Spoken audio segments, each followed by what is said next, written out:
mama mare kana vale turamaga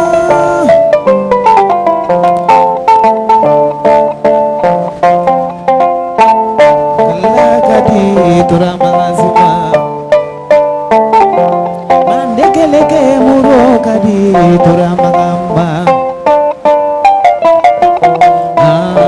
kana vale turamaga nebi son sogola turamaga kana vale turamaga nebi son misila turamaga bagitu mama mare rakia kana vale turamaga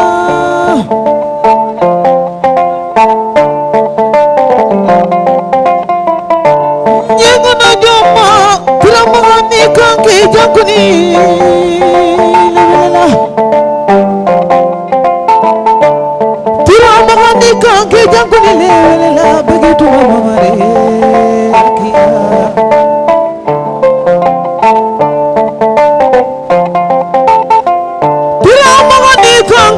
muke museni muke dantuma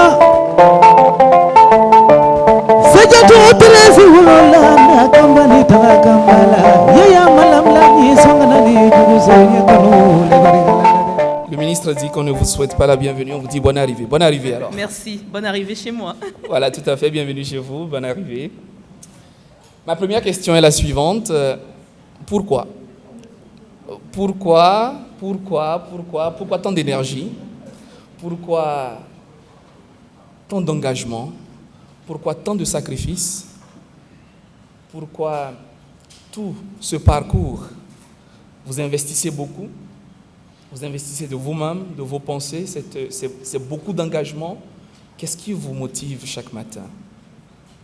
À quoi je carbure peut-être? Voilà. Non, avant de daigner répondre à votre question, je voudrais, si vous me le permettez, avoir un bref propos liminaire.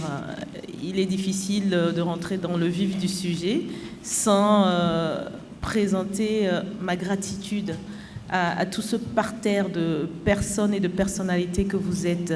Si vous avez pris de votre temps un samedi matin, ô combien important pour nos familles, pour nos vies privées, professionnelles, vraiment je vous en sais très gré. Ce matin, nous sommes là pour parler de soigner les certitudes. RM Boktour qui a commencé maintenant depuis le 26 septembre et je remercie à travers les ministres du gouvernement qui sont ici présents la forte implication du président Macky Sall. C'est un grand homme. Vous avez la chance d'avoir un chef d'État qui a un visionnaire, qui a un leadership remarquable et qui conduit les femmes et les jeunes gens du continent vers ce que nous appelons tutoyer les sommets.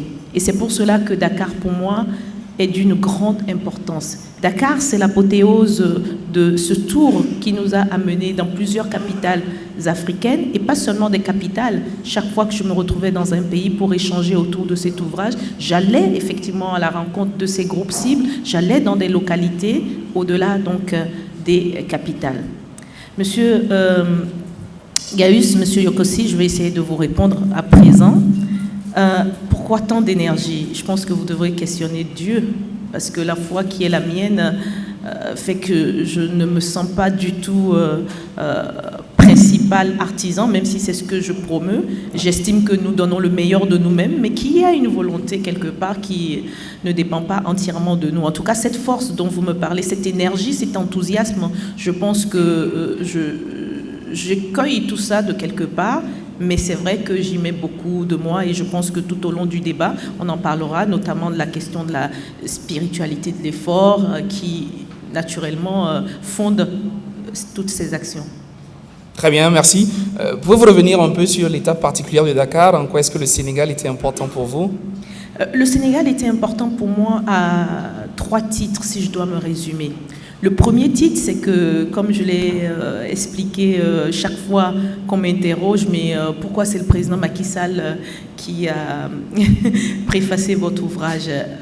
Je l'ai dit tout à l'heure, vous savez, j'ai peut-être le privilège de côtoyer plusieurs pouvoirs. J'ai aussi cette opportunité d'accompagner plusieurs pays et j'ai toujours cette fierté de dire que le président Macky Sall fait partie de ces visionnaires africains qui, en tout cas, inspirent le type d'action que moi je mène et que je souhaite voir décuplé, à savoir effectivement un savant dosage entre la formation de la croissance économique, la création de la croissance économique et sa juste redistribution. Sa juste redistribution, je vais y arriver. Donc je disais, ce savant dosage entre la création de la croissance économique et les mécanismes qui permettent sa juste redistribution à travers, naturellement, les dispositifs d'inclusion. Et le président Macky Sall est l'un de ceux qui savent remarquablement bien le faire, à travers d'ailleurs le plan Sénégal émergent, mais même déjà qu'on pouvait sentir venir dans son projet de société à l'époque et qui est aujourd'hui inscrit dans son ouvrage que j'ai eu le plaisir de lire et qui m'a d'ailleurs fait l'honneur de me dédicacer, et le Sénégal au cœur, je crois. Et donc, à cœur, je pense, le Sénégal à cœur. Et je pense que justement, à travers cette vision, cette démarche d'inclusivité, on peut beaucoup apprendre et surtout, il apporte beaucoup à l'Afrique. Donc, pour ma part, c'était cette première raison déjà qui m'a fondée à venir faire l'apothéose à Dakar. Mais deuxièmement aussi, c'est que qui dit Afrique de l'Ouest, qui est quand même mon origine, dit Sénégal. Vous savez bien mieux que moi que le Sénégal fait partie de ces pays phares qu'on cite dans la sous-région, voire au-delà. Et troisièmement, peut-être que vous l'avez ressenti tout à l'heure, j'avais une forte émotion lorsque la cantatrice, la griotte, qui nous déclamait tout à l'heure sa prose, disais-je, une forte émotion lorsqu'elle s'employait à son art. Pourquoi ? Parce que Dakar, c'est pas très loin de mes origines en réalité, qui sont aux portes de Dakar. Quand mon arrière-grand-père s'avançait un peu plus vers la côte ouest africaine en descendant un peu plus, je pense qu'à ces moments-là, en ces temps-là, personne ne pouvait s'imaginer qu'il y aurait une arrière-petite-fille qui reviendrait pas loin de ces terres. Et lorsqu'elle chantait tout à l'heure les Traoré, j'étais très émue. Je me suis retenue à chaque fois. Pour dire justement, et c'était ça ma troisième raison, et je suis très fière de l'avoir mentionné dans l'ouvrage, pour dire justement que chaque fois que nous aurons à l'esprit de retourner à nos origines, chaque fois que nous aurons à cœur de tisser la toile de l'avenir en regardant à l'arrière par rapport à d'où nous venons, qui nous sommes véritablement, je pense que nous gagnerons énormément pour avancer.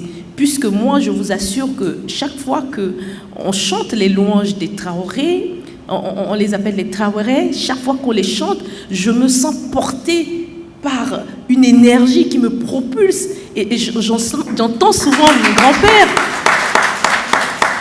J'entends souvent mon grand-père avec ses traits très peuls, je le revois encore, et me dire, mais un Traoré ne perd jamais, un Traoré gagne toujours, un Traoré est un guerrier, tu vas être une guerrière ma petite fille. Et chaque fois que j'entends cela, je me sens pousser des ailes en fait. Et je voudrais que chacun retrouve cela dans son histoire, dans ses origines, et que finalement il en fasse son ancrage et son combat prépondérant.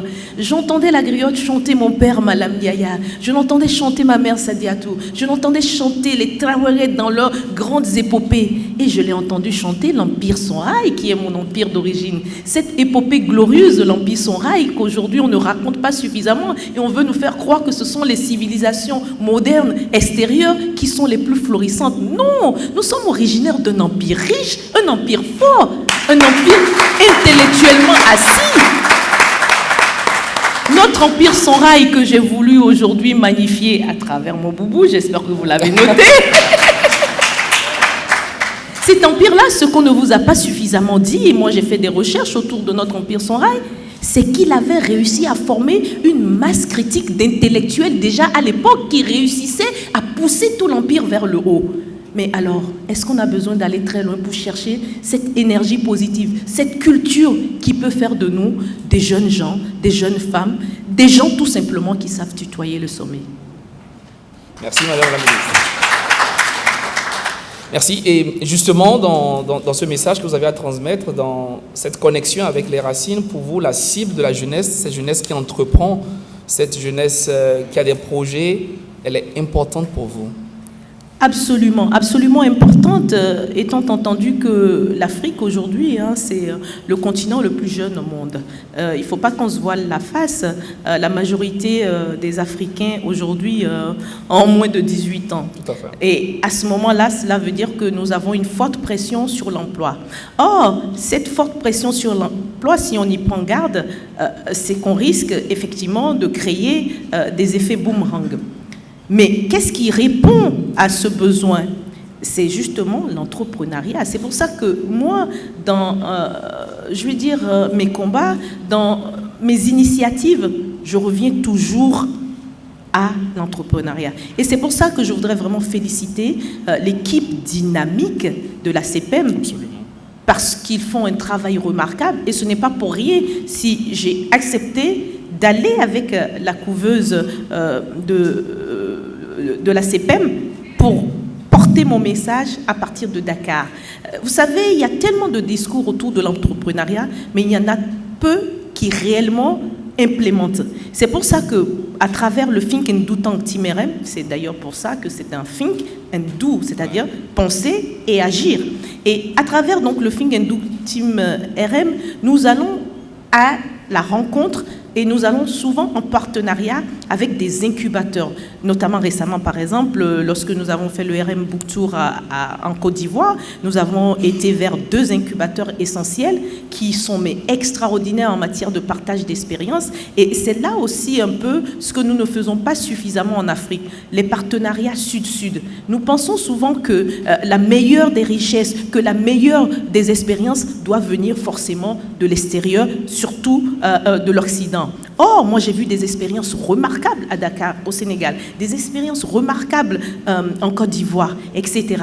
Et moi je salue ces chefs d'État qui comprennent qu'entre nos pays, on peut se partager beaucoup de choses. Je rends notamment hommage aussi au président Alassane Ouattara qui déjà dans les années 2010 avait eu envie, et on l'a réalisé ensemble, de lancer un fonds d'appui aux femmes de Côte d'Ivoire en s'inspirant du modèle que j'avais eu l'insigne honneur d'implémenter au Bénin. Et aujourd'hui, le FAFSI, le Fonds d'appui des femmes de Côte d'Ivoire, est un grand fonds qui finance les femmes ivoiriennes. Et d'ailleurs, dans son discours d'investiture récemment, il a annoncé porter le capital de cette institution, de ce fonds, à 50 milliards. Pour dire qu'effectivement, ça marche lorsque on s'y investit. Mais je reviens au propos sur lequel vous m'avez interrogé pour dire qu'en vérité, l'entrepreneuriat est le cœur du développement africain. Et je vais encore plus loin.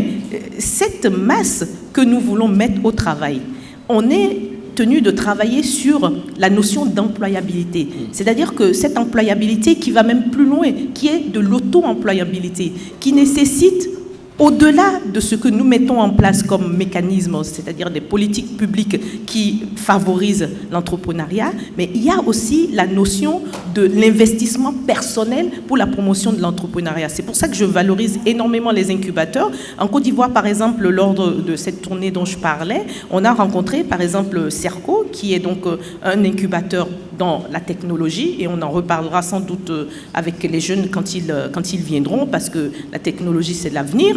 Et on a aussi visité un incubateur à Azaguié, qui est un incubateur agricole. Pour moi, ces 2 éléments sont indispensables pour la prochaine révolution en Afrique. Excellent. Et vous le dites si bien, l'entrepreneuriat est au cœur du développement africain. Vous parlez de la CPM, vous parlez de ces jeunes, et nous allons les accueillir pour mieux en discuter avec vous. Je vais inviter ici les autres panélistes. Il s'agit déjà de Madame Maïmouna Fall Diallo. Est-ce qu'on peut l'accueillir, s'il vous plaît, ensemble? Très bien. Ensemble avec ces entrepreneurs de la couveuse, on s'est couvé, comme le président aime les appeler, nous allons discuter plus en profondeur au sujet de l'ouvrage de Madame Rekia Madougou. Nous allons le creuser pendant 2-3 quarts d'heure. Madame Fall, pouvez-vous vous présenter, s'il vous plaît? Merci, Monsieur Yogossi. Tout d'abord, merci de l'honneur que vous faites à la CPM et aux entrepreneurs de la CPM que nous sommes. Voilà, alors moi je m'appelle Maïmouna Fall, je suis entrepreneur de la deuxième cohorte de la CPM et je développe un concept de crèche en entreprise. Excellent. Parce que c'est un besoin réel des jeunes femmes, vu le contexte dans lequel nous vivons, le contexte urbain africain, où de plus en plus les femmes sont professionnelles, sont entreprenantes.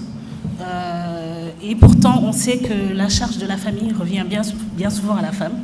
Donc, elle a autant la charge de sa famille, du bien-être de sa famille, que de ses fonctions en tant que cadre en entreprise ou en tant qu'entreprenante. Et donc, ce concept m'est venu d'une idée de pouvoir faire allier à la femme vie privée et vie professionnelle.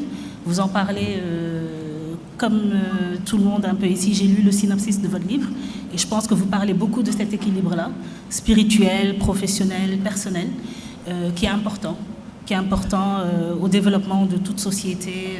Voilà. Donc, mon concept part un peu de ça. Merci. Merci à vous. Merci. Nous sommes honorés de vous avoir et tout à l'heure, nous allons pouvoir mieux discuter avec vous. Merci. Quenum? Oui, bonjour. Bonjour. Comme Monsieur le ministre l'a dit, moi je suis d'origine béninoise, de Vida. D'accord. Donc c'est un connaisseur. Et donc aujourd'hui, je suis doublement content d'être là, en tant que béninois et en tant que sénégalais. Et donc moi, je suis aussi, je fais partie de la deuxième promotion des promoteurs que la CPM a coopté pour cette année. Et donc mon projet est un projet de développement durable qui porte sur la production et la distribution de supports d'emballage biodégradables. Parce qu'actuellement, on a remarqué que de plus en plus en Afrique, on est en train de parler des réchauffements climatiques, de l'élimination des sachets en plastique. Et donc c'est avec plaisir que je défends ce projet. Et je suis là avec vous. C'est magnifique. C'est magnifique. Voilà. Nous allons certainement y Merci. revenir. Madame Fall, Madame Ndiaye. allez-y. Merci beaucoup. Je m'appelle Amina Ndiaye. Je suis aussi de la deuxième cohorte, CPM, deuxième promo. Je suis porteur du projet Reflet d'Ébène, qui est une marque de vêtements et accessoires qui reflète la beauté africaine. Comme vous le voyez, je suis à ma deuxième collection. Wow. Et ça, c'est grâce à la CPM. C'est grâce à la CPM. Nous ne saurons jamais vous remercier pour tout ce que vous faites pour les entrepreneurs de la CPM. On vous remercie aussi, coach et Madame Rekia, surtout pour ce que vous faites et l'encouragement que vous nous donnez, nous, en tant que jeunes entrepreneurs, et l'entrepreneuriat féminin. Nous vous remercions vraiment pour ça. Merci.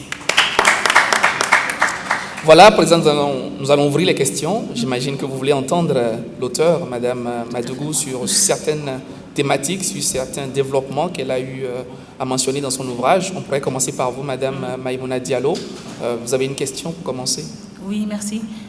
Alors, moi, je vais revenir sur le propos du ministre d'État, M. Ismaël Madior Fall, tout à l'heure, qui disait qu'on n'écrit pas assez. Alors, moi, ma question, c'est... Enfin, mon inquiétude, c'est les jeunes ne lisent plus assez, pour ne pas dire qu'ils lisent plus du tout. Avec l'avènement des réseaux sociaux, tout le monde est sur une ou plusieurs plateformes, mais n'ouvre plus un livre physique. Est-ce que vous avez une stratégie pour ça? Vous avez un conseil à donner aux jeunes?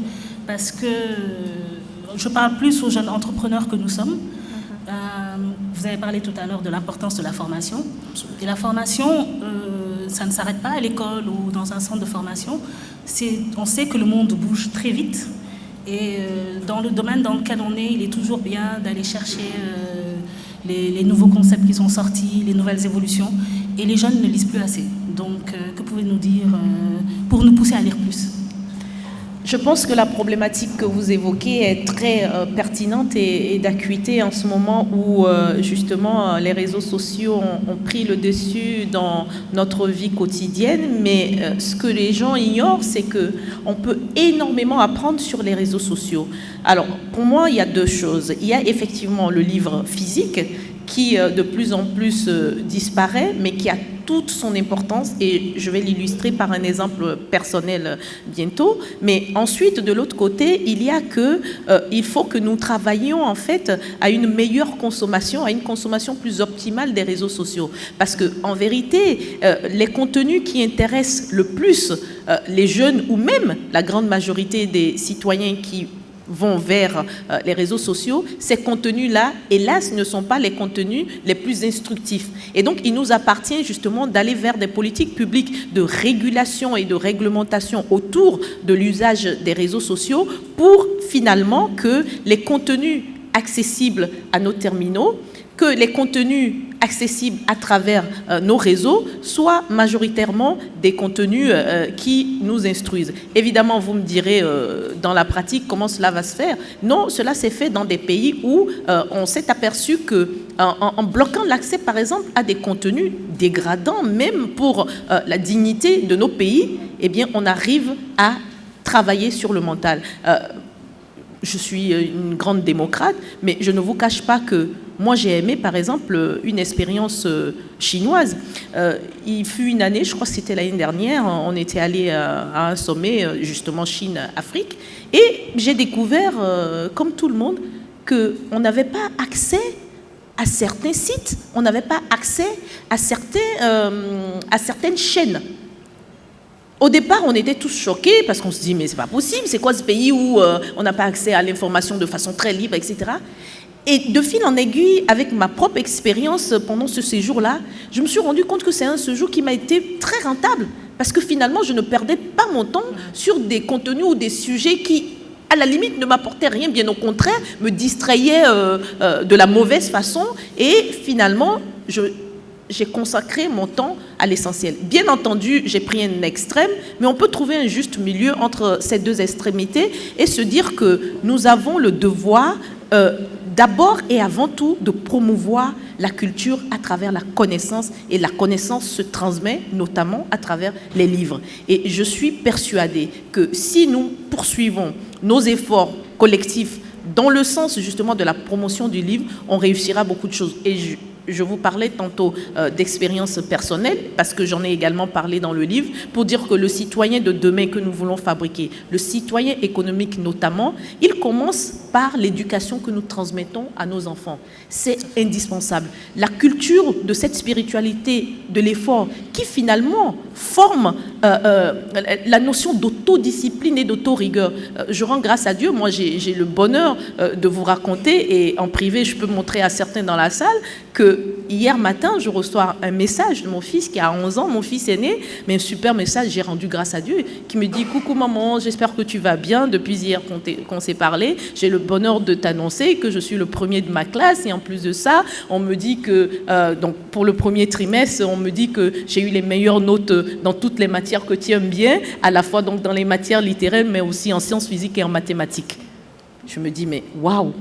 Et pourquoi? Pourtant, je ne suis pas là, je suis tout le temps partie par mon zévo. Mais l'éducation que nous nous employons à donner à nos enfants, qui cultivent la spiritualité de l'effort, l'autodiscipline et la rigueur, et ce que je ne vous ai pas dit parce que je voulais la faire courte, l'histoire, c'est qu'il ajoute que j'ai eu les félicitations spéciales du professeur principal qui dit que, il s'appelle Dodi, qui dit, mais Dodi, non seulement tu es le meilleur de la classe, mais tu es très bien éduqué, tu as eu le meilleur comportement, et en plus, tu te rends compte, ton professeur de sciences physiques m'a annoncé que tu étais le seul à faire le devoir, le PowerPoint sur la dangerosité électrique et tout ça, et que tu étais le seul à l'avoir fait parce qu'il a voulu les tester en leur disant vous avez la possibilité de le faire ou non.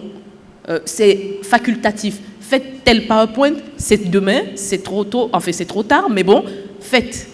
Et évidemment, personne ne l'a fait puisque les gens ont eu la possibilité de ne pas le faire.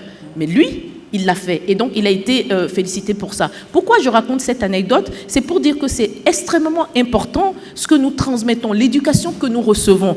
Et surtout, si nous voulons que les enfants lisent, mais c'est aujourd'hui, c'est quand ils sont, si nous voulons que les adultes lisent, pardon, c'est quand ils sont encore enfants qu'il faut leur donner le goût de la lecture. Moi, je ne vous le cache pas, je suis peut-être une maman de l'ancienne époque, j'en suis fière. Mon jeune garçon, justement, dont je vous parle, et il m'a remercié.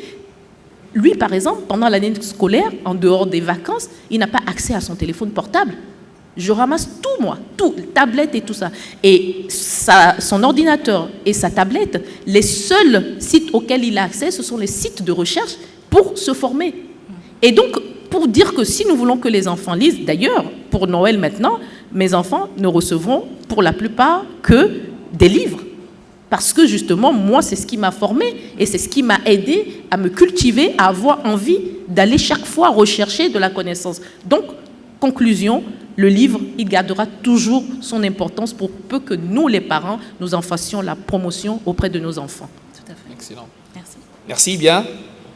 Kenam? Oui, donc moi je vais revenir un peu, madame, à ce que vous avez dit tout de suite, où vous parlez de l'Empire Soraï, les valeurs africaines.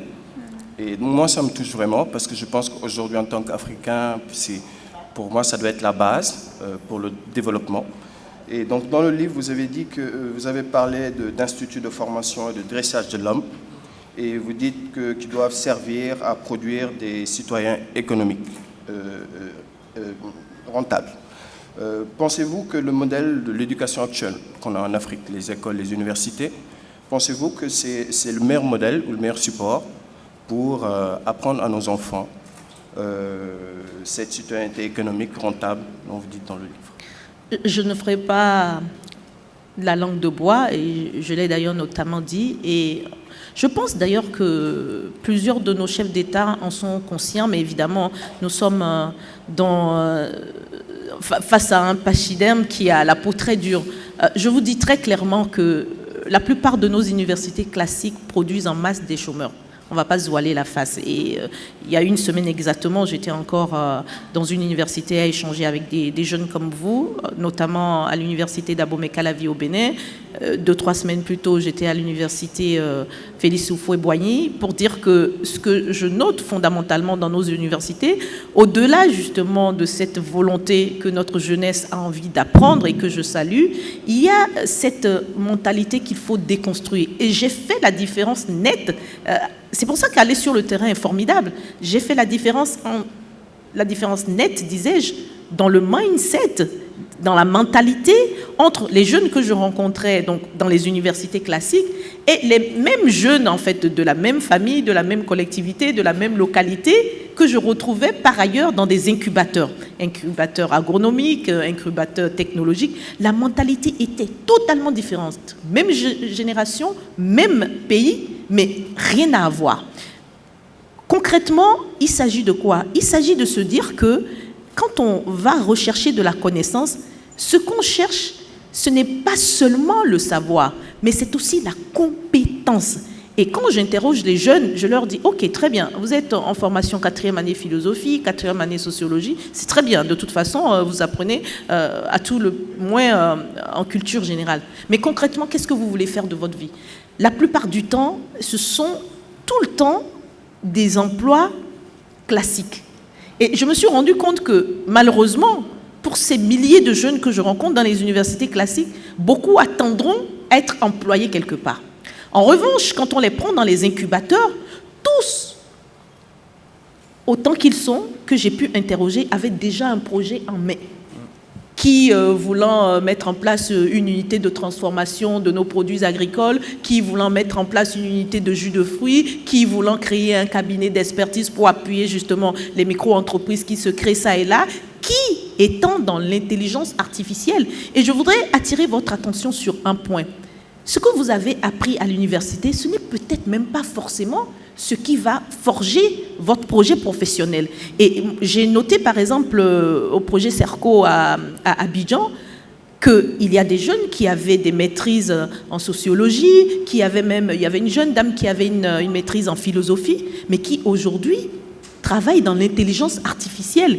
Et ce que j'ai adoré dans l'expérience de cette jeune femme, c'est que, outre le fait qu'elle sort d'une formation très littéraire, mais elle s'engage dans une activité professionnelle très technologique, mais outre cela, c'est qu'elle a tenu à l'adapter aux réalités africaines. Et donc, dans son secteur d'intelligence artificielle, elle travaille par exemple sur les voix et les sonorités africaines. C'est-à-dire, par exemple, que quand elle D'ailleurs, on a un projet en ce moment avec eux. Ils sont en train maintenant de transcrire cet ouvrage en intelligence artificielle pour que, par exemple, les populations qui ne savent pas lire y aient accès. Et cette dame, c'est elle qui conduit le projet et elle fait dire l'ouvrage en questions-réponses, en bambara, en swahili, en fon, au bénin, etc. Donc, pour dire que nous avons la possibilité d'utiliser la technologie, mais toujours en restant dans notre ancrage culturel. Merci. Excellent. Merci, merci madame. Madame Ndiaye? Merci, coach. Oui. Madame Rekia, on voit toujours que vous parlez souvent de l'entrepreneuriat féminin. Tout à l'heure, j'ai noté dans l'interview, vous nous parlez de l'éducation, de l'autonomisation et de leadership. Dans votre livre, vous notez aussi qu'il y a une carence ambiante en méthode à succès pour faire décoller notre société. Maintenant, en tant que femme leader, quels conseils donnerez-vous aux jeunes ou bien aux femmes entrepreneurs pour faire face à cette carence ambiante? Merci. Je pense qu'on a dit pas mal de choses pour répondre à cette question, mais ce que je peux dire très rapidement en quelques mots, c'est la foi et la croyance en soi. Vous savez, nous vivons dans un environnement où les pesanteurs sociales sont tellement fortes, et c'est pour ça que je m'adresse principalement aux femmes. J'en suis un témoignage vivant qu'à maintes reprises, j'aurais pu abandonner et ne pas continuer. Pourquoi? Parce que quand vous êtes une femme de tête, et j'insiste dessus, la société vous regarde comme si vous avez usurpé votre position. La société vous regarde comme si finalement vous n'avez rien à faire là où vous êtes ou que vous êtes arrivé là par infraction.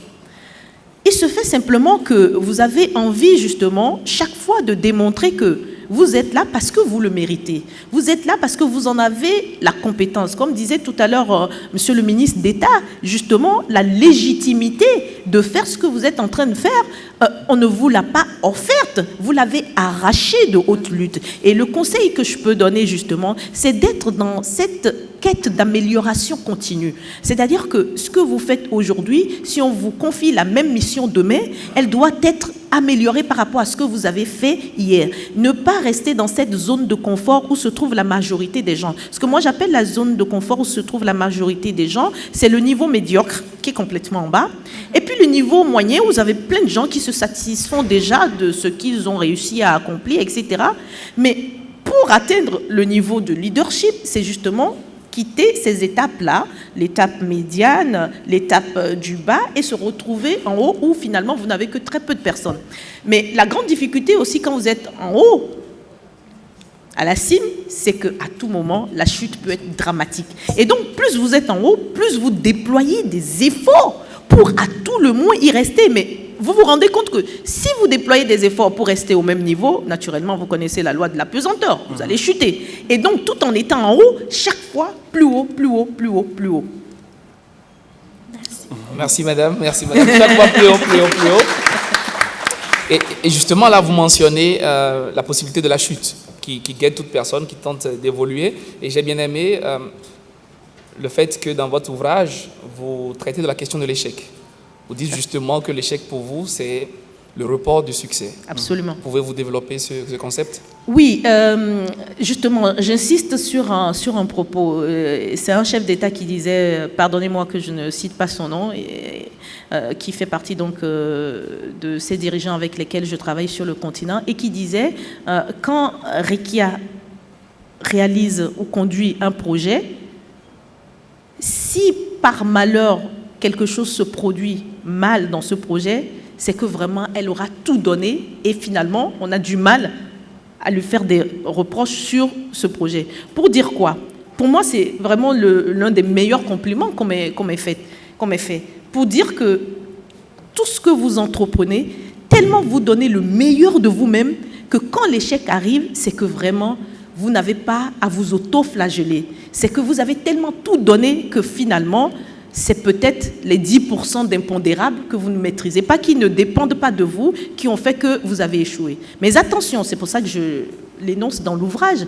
Je dis que cet échec-là, par exemple, et Dieu seul sait que j'en ai aussi connu sur certains chemins, Dieu seul sait que cet échec-là n'est qu'un report de succès. Et moi, je vais plus loin parce que moi, je suis très croyante. Je vais plus loin et je vous avoue qu'avec le recul, certaines étapes que je pensais avoir été des échecs, en vérité, me préparaient à des choses plus grandes. Et j'ai fait le lien chaque fois de ce que, à ces moments-là, je trouvais que c'était très dur à vivre. Mais par fini, en vérité, ça m'a préparé à des fonctions plus hautes, des projets bien plus importants et justement dans lesquels je faisais face à des difficultés similaires, mais j'avais déjà appris et je savais déjà comment traiter ce genre de nébuleuse. Et du coup, quand ces échecs arrivent, qu'est-ce que vous vous dites? Ben justement, en fait, le plus dur, c'est comment traverser ces moments-là. Exactement. Et souvent, je m'adresse souvent aux jeunes femmes en leur disant, quand vous arrivez à des moments de difficulté extrême, je vous assure, à des moments donnés, on va vous faire passer pour ce que vous n'êtes pas ou ce que vous n'avez jamais pensé même être. Et du coup, à ces moments-là, et je m'adresse encore une fois aux femmes, on a envie d'arrêter, ou même on a envie de se cacher. Ouais. On se dit, mais mon Dieu, tout le monde me regarde comme ceci. Oh là là là là là, qu'est-ce que je fais? À ces moments-là, moi j'ai 2 antidotes. La première, non, un antidote on dit d'ailleurs, le premier. Si c'est par exemple me jeter la pierre pour que je me cache, eh bien justement, je me ferai encore plus voir que ce que je ne faisais. Mais attention, me faire voir comment? C'est pas me faire voir, me voilà, m'as-tu vu? Non, me faire voir et faire parler de moi à travers mes œuvres, à travers mes actions. Et surtout à travers l'impact que je donne de mes actions. Et que justement les bénéficiaires de mes actions témoignent pour moi. Je n'ai pas besoin moi-même de montrer ce que je fais. Mais ce sont mes bénéficiaires qui témoignent d'eux-mêmes de ce que j'ai pu apporter à leur vie. Pour moi, c'est tellement infiniment plus grand que ce que nous vivons, ce que nous subissons comme écueil.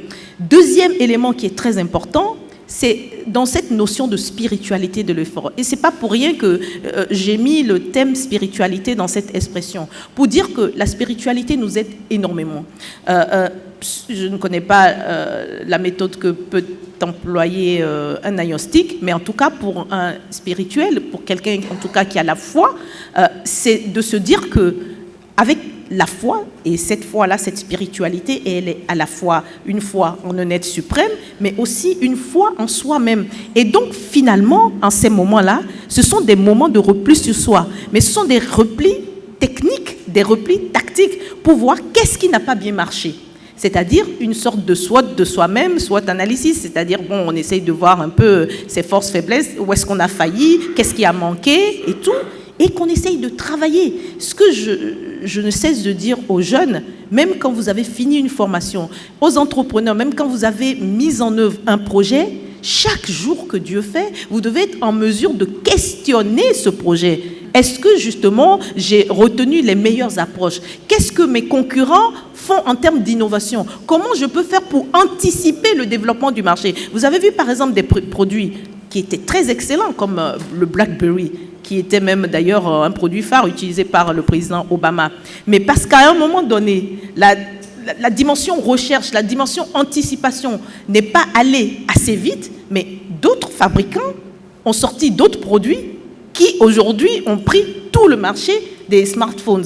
Pour dire que, conclusion sur cette question, il est important de se dire que tout ce que nous entreprenons, dans la vérité, c'est que nous apprenons. Que nous ayons échoué ou que nous ayons réussi, nous apprenons toujours pour demain. Et même dans les réussites, j'attire votre attention dessus, chers amis jeunes, même dans les réussites, on apprend à s'améliorer. Parce que ce qui arrive souvent, on s'auto-satisfait très vite. Mes collaborateurs, par exemple, m'en veulent pour une chose. Dès qu'on finit une activité, je débriefe toujours et ils ont tendance à dire que je passe mon temps à relever ce qui n'a pas marché. Je dis, mais oui, on ne peut pas se corriger si on ne relève pas ce qui n'a pas marché, parce que eux, dès que c'est terminé, tout le monde est content, on souffle, on dit, ah oui, félicitations madame, etc. Et moi, je suis là chaque fois, me dit, oh non, ça on aurait dû faire de telle manière, ça non, vous savez, mais bon, voilà, c'est ça la spiritualité de l'effort et la quête du meilleur perpétuellement. Madame Diallo, ça vous inspire un commentaire? Oui, tout à fait, vous parlez de cette quête d'aller toujours plus haut, de faire mieux, mais en même temps, on sait qu'on ne recrée pas la roue, tout a été déjà fait d'une manière ou d'une autre. Alors, par cette question, je me fais le porte-voix de certains collègues entrepreneurs qui me parlent de benchmark, c'est-à-dire de de mutualiser l'expérience. D'accord. Que ça peut être d'ailleurs, mais surtout entre pays africains. Très bien. Par exemple, au Bénin, un concept de ferme intégrée, Oui. la ferme Songhai, Le projet a Songhai. été créée, voilà, À Porte-Novo, oui. a vu le jour en 1985, je crois. Bien. Et c'est un concept de ferme intégrée qui réunit un peu l'agriculture, la pisciculture, l'aviculture, tout ça dans un modèle d'économie verte. On parle beaucoup maintenant d'économie verte, de protéger la planète. Donc, pensez-vous que des modèles comme ça puissent être dupliqués dans d'autres pays africains par d'autres jeunes, notamment au Sénégal? On a beaucoup de jeunes entrepreneurs ici qui sont dans l'agriculture, dans ce secteur-là. Non seulement je le pense que ce projet peut être dupliqué partout ailleurs en Afrique, hein, mais surtout je pense notamment qu'on peut d'une part le dupliquer, mais d'autre part l'amplifier. Et je le dis parce que justement j'ai fait partie très modestement et très humblement des personnalités béninoises qui ont beaucoup promu cette initiative. Lorsque j'étais ministre en charge de la microfinance et de l'emploi des jeunes et des femmes, j'avais énormément contribué à la promotion du projet Songhai, au-delà même du Bénin. Je me rappelle notamment l'expérience avec la présidente Hélène Sirleaf-Johnson, qui était venue au Bénin notamment pour le projet Songhai, que j'ai amené à cette initiative. Et finalement, lorsqu'elle est partie chez elle, on a implémenté un projet Songhai similaire. C'est également lors de mon passage à la tête de ce ministère qu'on a multiplié l'initiative Songhai dans tout le Bénin. Au départ, c'était uniquement à Porto-Novo. On a développé maintenant des Songhai dans d'autres régions du Bénin, notamment au nord, dans une région que je connais très bien parce que c'est ma région d'origine, à Parakou. On l'a dupliqué également à Savalou, etc. Maintenant, dans d'autres pays du continent, oui, justement parce que nous avons fait la promotion du projet Songhai, on a réussi à exporter cette initiative. Les jeunes Sénégalais, 1000 fois oui, les jeunes Sénégalais peuvent et doivent s'inspirer de ce modèle parce que c'est un modèle intégré. Ce qui est extraordinaire dans le projet Songhai, c'est que vous avez à la fois les aspects micro, mais aussi les aspects macro. C'est-à-dire, par exemple, les aspects d'énergie, la question de production de l'énergie, dont vous avez parlé notamment des questions environnementales, donc l'énergie verte. Vous avez aussi la notion de... rien ne se perd, rien ne se crée, tout se transforme. C'est ça la philosophie de Songhai. Et je pense que si les jeunes entrepreneurs qui sont dans les incubateurs agricoles s'approprient cette philosophie de rien ne se perd, rien ne se crée, tout se transforme, eh bien, ils pourront réussir leurs projets agricoles. Sans doute. Et M. Konom, vous qui êtes dans le domaine du recyclage, vous qui travaillez à combattre le plastique, quand on parle d'économie verte, forcément, ça vous inspire quelque chose? Oui, bien sûr, ça m'inspire. Et par rapport à cela, je voudrais aussi parler d'autres choses qui nous intéressent vraiment, nous en tant qu'Africains. C'est le phénomène qu'on voit actuellement sur les jeunes qui prennent les pirogues tout le temps pour partir vers l'horizon, pour essayer de trouver peut-être d'autres horizons meilleurs. Et donc, c'est vraiment un problème. Et donc, vous avez parlé tout de suite de votre engagement en tant que mère, déjà, donc en tant qu'éducatrice. Et quel est, d'après vous, qu'est-ce qu'on peut faire, nous, vraiment les Africains nous-mêmes, qu'est-ce qu'on peut faire pour que ces jeunes-là restent au pays et voient qu'il y a la possibilité, ou il y a des possibilités ici de travailler et d'arriver vraiment à là où ils veulent arriver? Je n'ai pas très bien compris votre question, en fait. Alors, il y a un phénomène, en particulier au Sénégal, où les jeunes prennent la mer.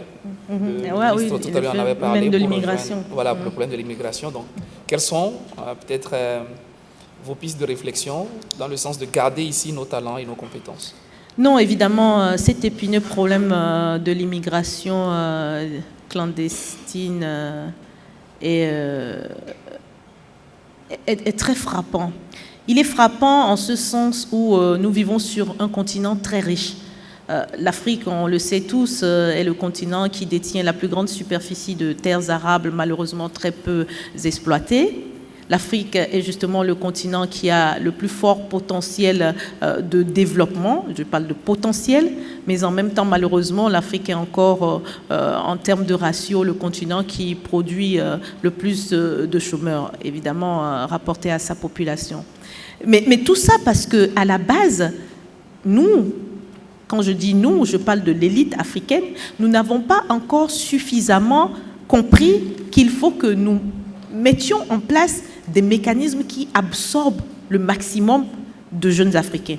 Et vous allez voir, chacun en recevra pour son grade, et je suis pour l'instant au niveau de l'élite, mais je descendrai tout à l'heure au niveau des jeunes eux-mêmes, pour dire que, vous avez vu, nous avons dans nos pays à la fois des modèles d'incubateurs qui, c'est vrai, ont du mal à attirer les jeunes, parce qu'évidemment, ils se disent « Oula, mon Dieu, après il va falloir que je me démerde par moi-même pour créer un projet qui va peut-être pas marcher, comment je vais trouver le marché, etc. » Et donc, ces projets d'incubateurs n'intéressent pas trop les jeunes parce que la plupart veulent plus se retrouver dans les formations classiques et l'emploi classique, c'est-à-dire ils vont attendre qu'on les embauche. Il se fait que dans tous les cas, chaque année, quand vous prenez des pays comme le Bénin ou le Togo, chaque année, vous avez sur le marché de l'emploi en moyenne 100 000 nouveaux diplômés qui arrivent.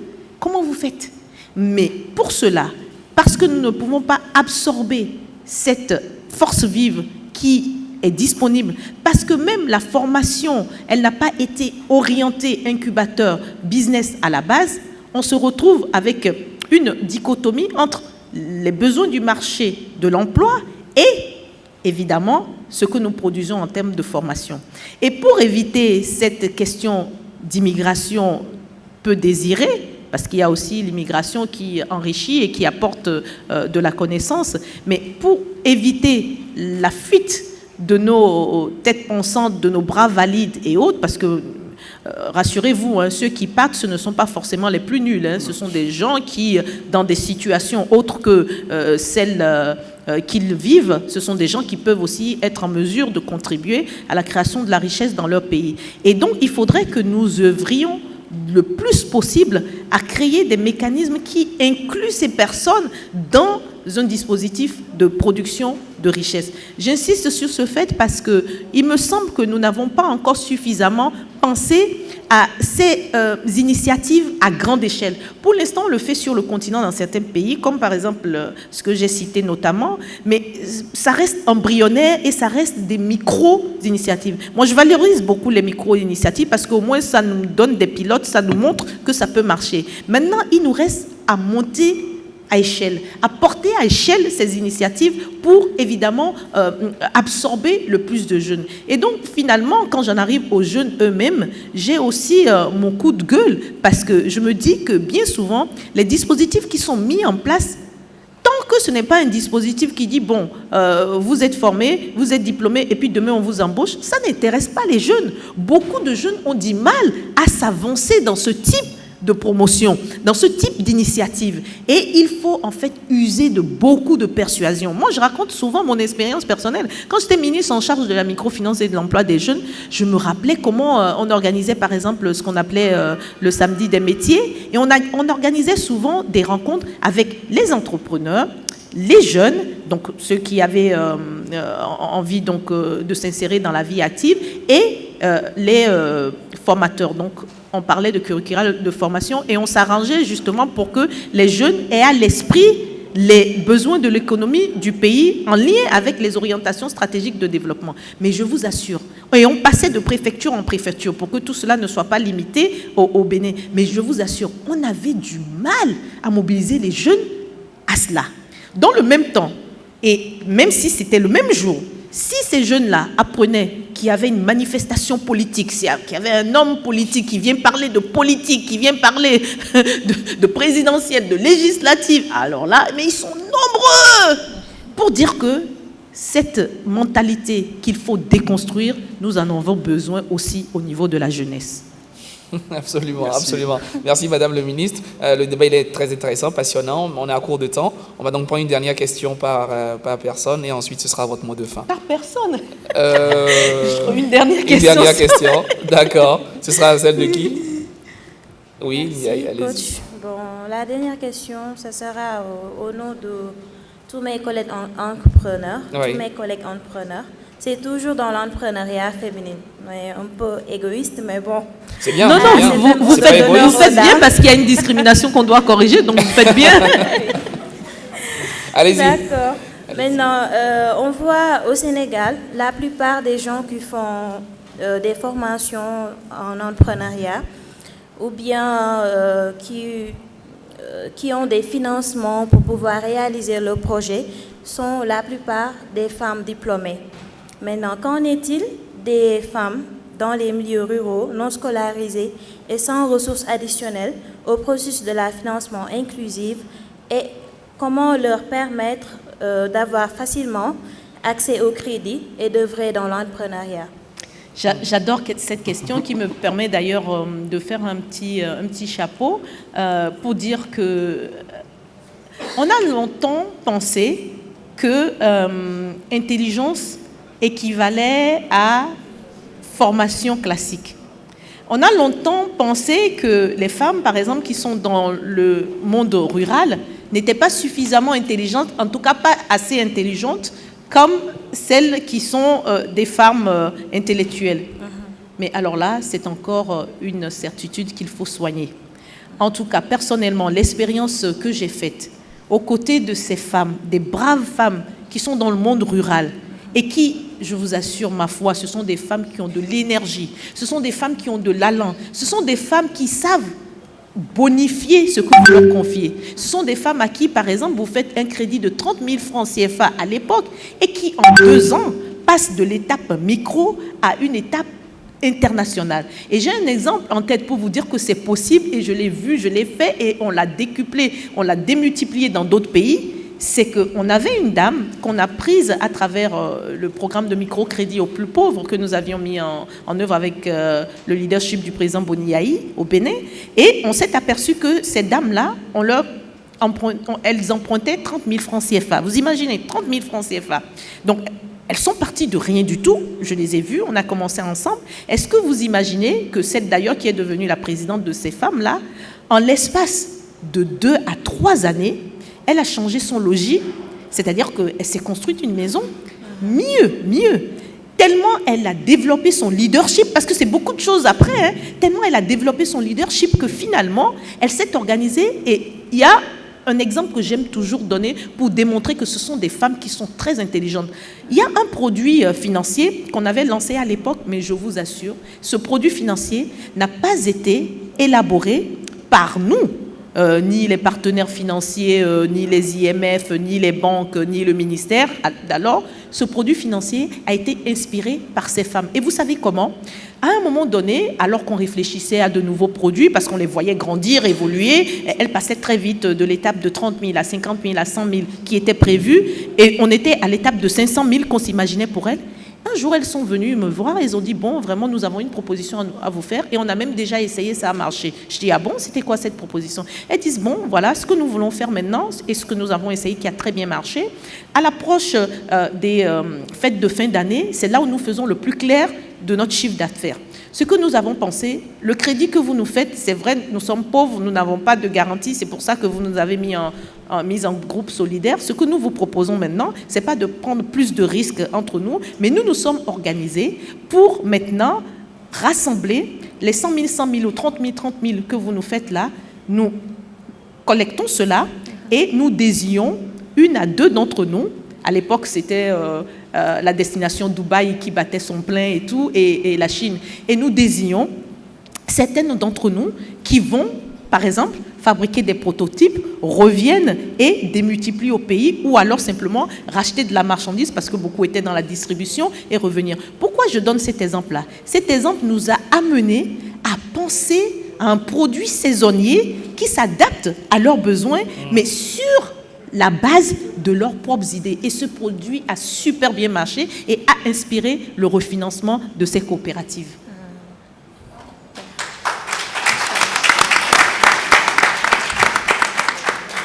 Madame le ministre, un mot de fin?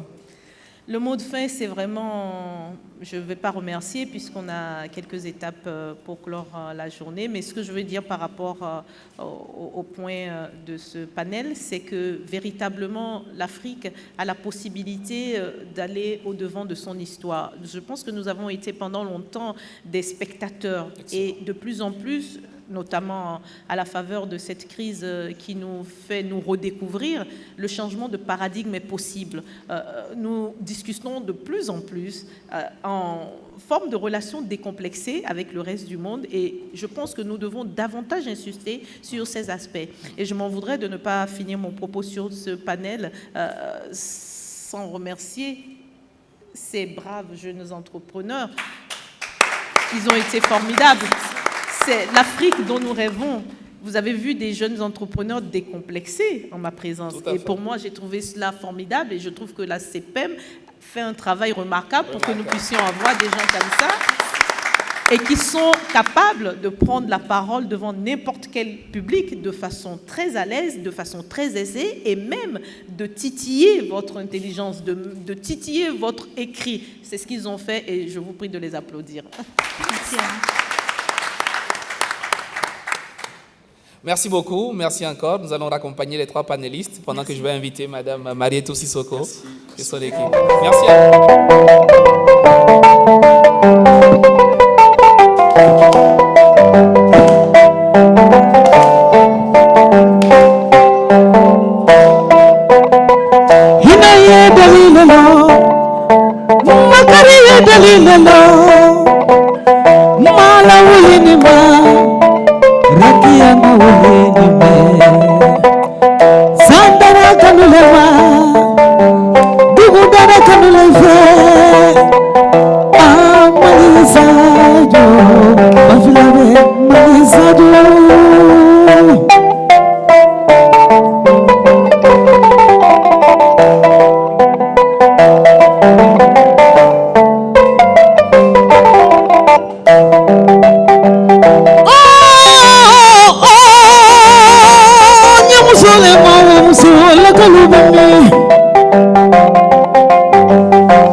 Madam Maimuna